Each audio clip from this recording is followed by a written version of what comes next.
Hey guys, welcome to another episode review. Yeah, this is something new I've been doing for a bit. And I've decided to talk about the TaleSpin episode, which I truly believe, in my honest opinion, that was inspired, in some way, shape, or form by what we saw, about a year ago or so with Chippendale Rescue Rangers. And of course, if you see it on the screen, it pretty much tells you what the episode is. We're of course talking about TaleSpin episode, Bringing Down BabyFace. And this is the episode. This is indeed the episode, guys, where pretty much just like in Rescue Rangers, where 00 Chipmunk, and then a few episodes after that, Mind Your T's and Q's, we have our main trio of protagonists go undercover, if you will, and outside of the norm, if you will, by basically dressing up as mobsters. And this is the first time we've seen it. We have seen them take on different disguises before, but not to this extent. I mean, there was one where they were helping a spy or a mailman that was actually pretending to be a spy because he made a misdelivery, if you will. And that's the only time we saw them disguise themselves, and it's the only other time we've seen Rebecca with, I think, a bit of eyeshadow, but then that just dissipated. That disappeared in the next shot or something. But here we saw them, for most of the episode, full-fledged outside of the norm. And it was really interesting. And obviously, from a continuity standpoint, this does take place after Rebecca learns how to pilot the Sea Duck, because she does pilot it later on in the episode. So, there's that bit of continuity if you're ever wondering if there's any kind of connection, storyline-wise, continuity-wise, between episodes of these Disney afternoon shows. There's your answer right there. But yeah, basically this episode was really interesting because of the fact that the way it starts out is, Baloo and Kit are coming back from a delivery run, if you will.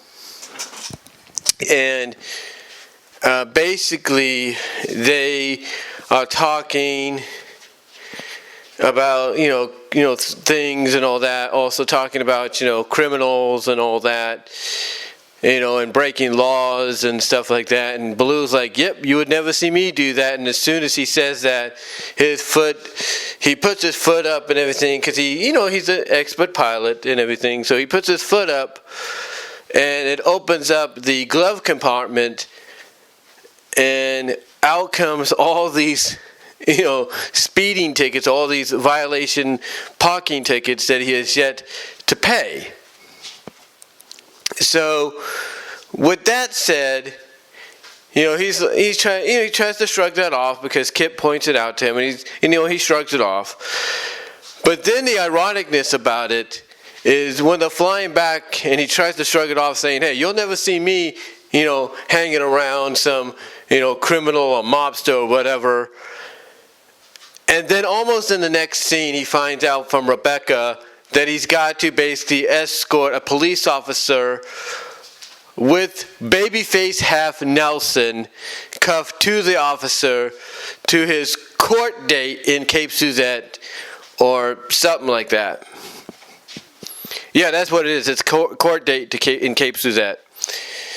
Anyway, what happens is that,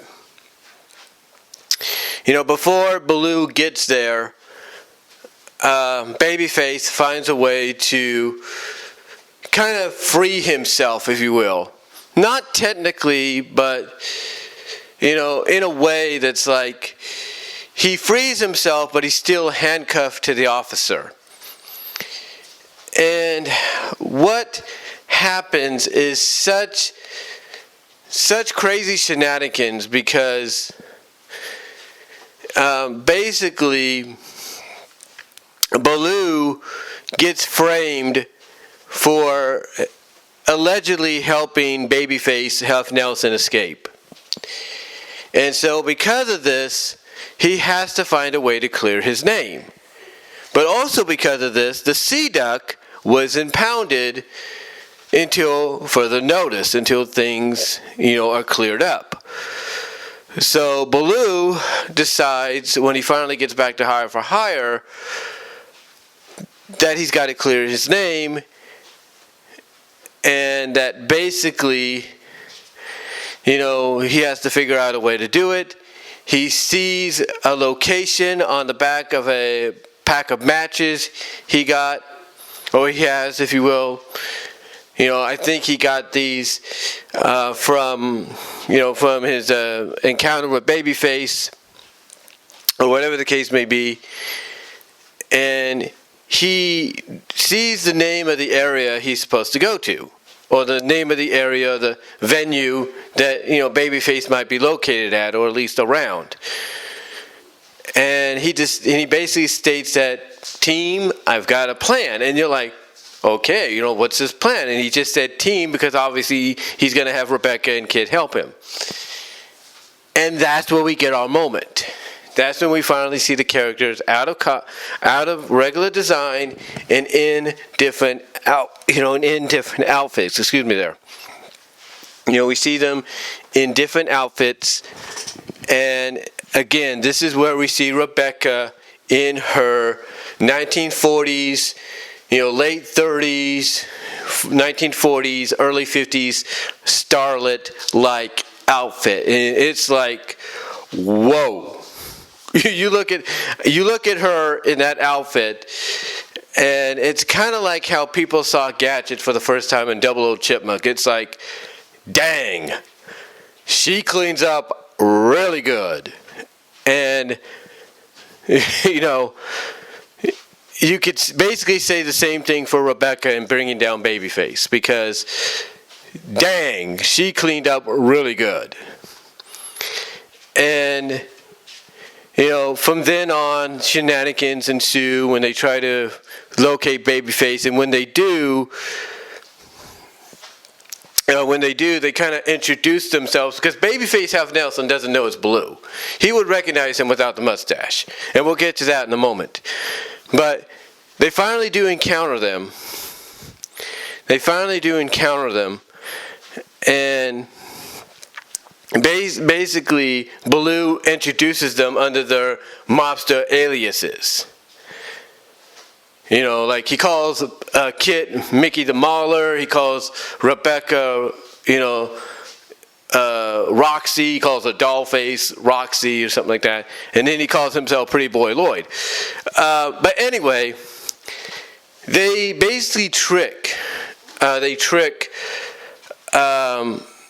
at least attempt to trick.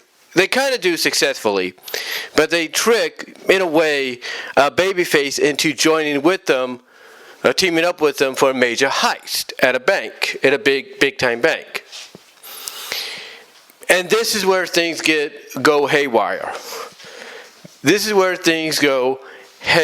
Because of the fact that when they do meet up at the bank, which is actually the police station, but they put a national bank sign over it, which Baloo misspelled.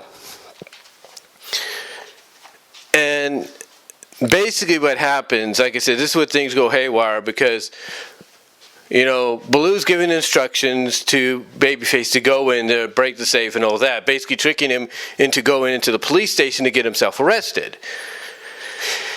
And when he's doing this, and Babyface is asking him, well, why do you have to give the orders and everything? And Baloo, of course, getting into the character a little bit too much, pulls off his mustache, his fake mustache, when he's,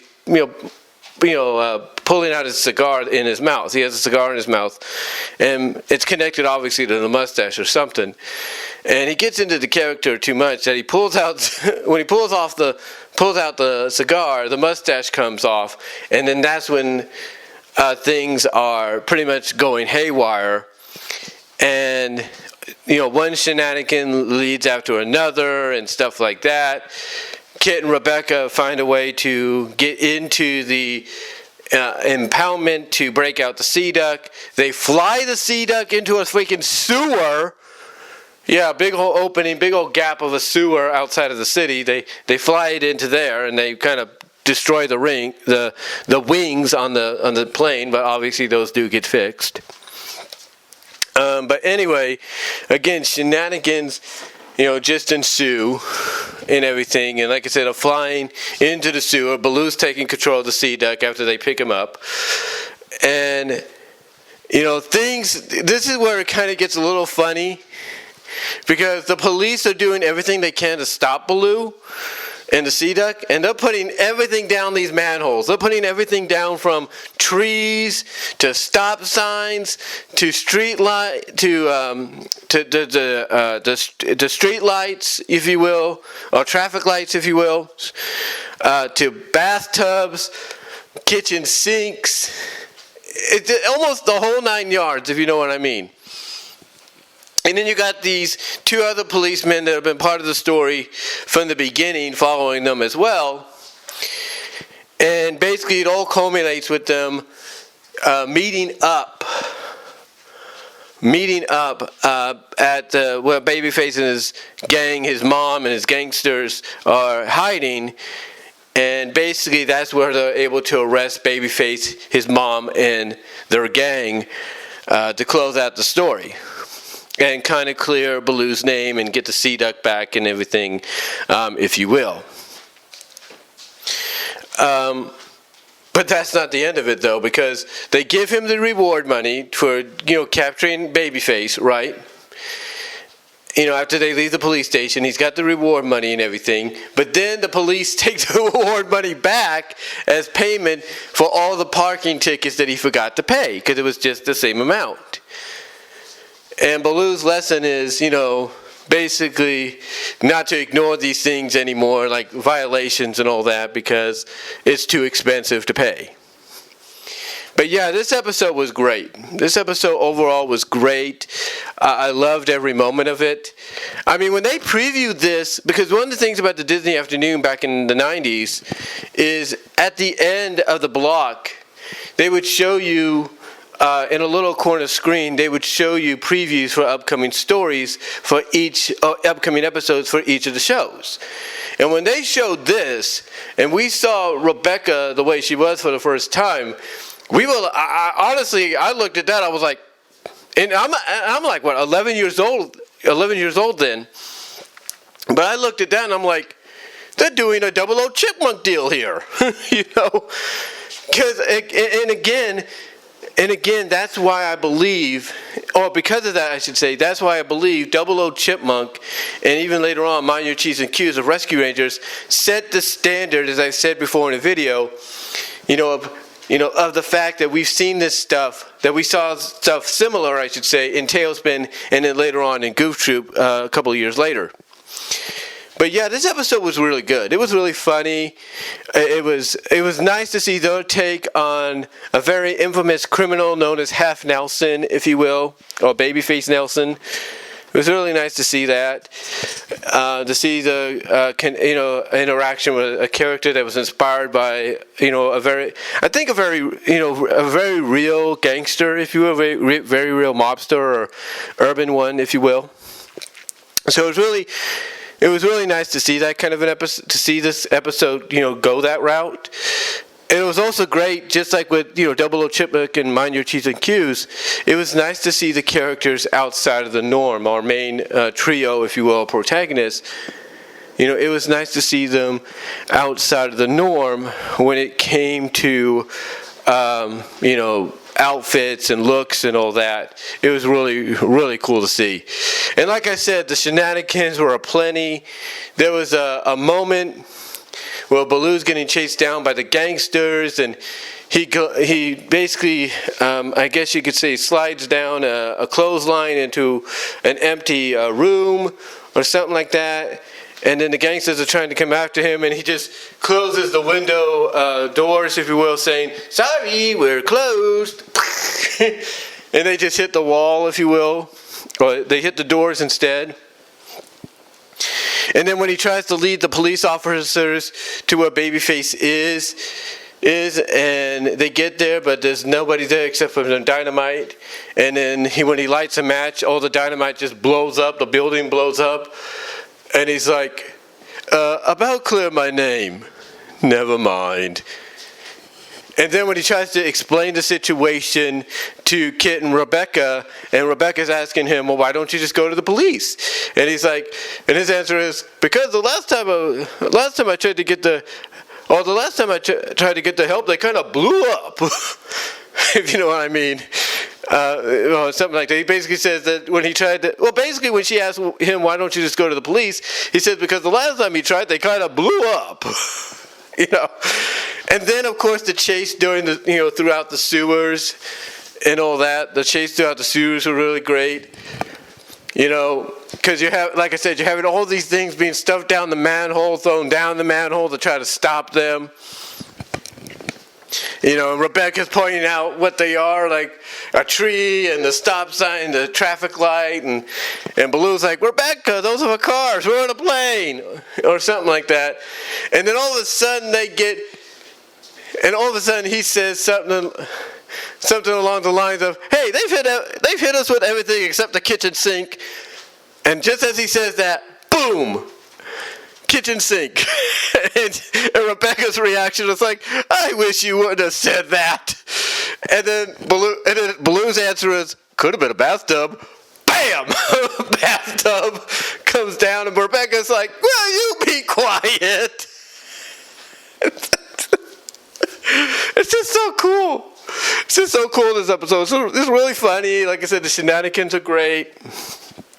When they go into the Tiny's grill where a little pack of matches came from to try to find Babyface, and Tiny basically takes Baloo out to the back, and all of a sudden you hear this all the beat up and stuff, and then you hear something, and in comes Baloo, and then he's asking like where Babyface Half Nelson is, and all the Patreons there, all the customers are like, "He's out back," and then Rebecca's asking Baloo as he comes back up to them, "How'd you stop them?" And he's like, "I didn't. The truck hit him."